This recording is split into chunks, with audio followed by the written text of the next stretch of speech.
かわいそう。どんどんどん。変だね。ゆでるからいっぱい出てくる。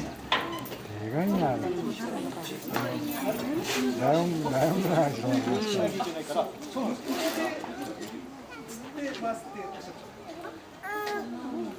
向こうの調教師さん。こ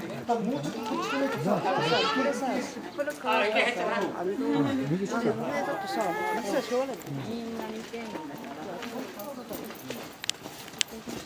とりあえずこれを頭をとりあえずここまで右までにしたら、でここの縦にこういうあ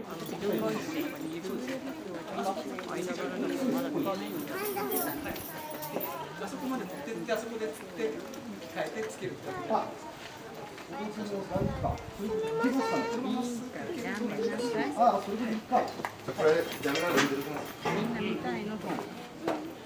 それだけじゃない。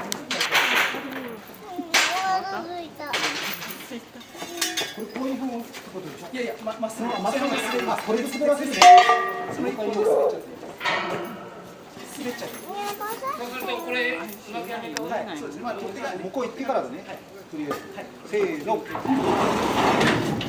せーの。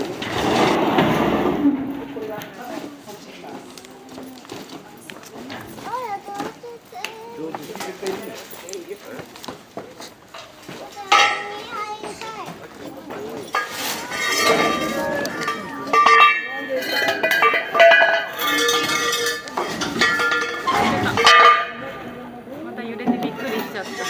はい。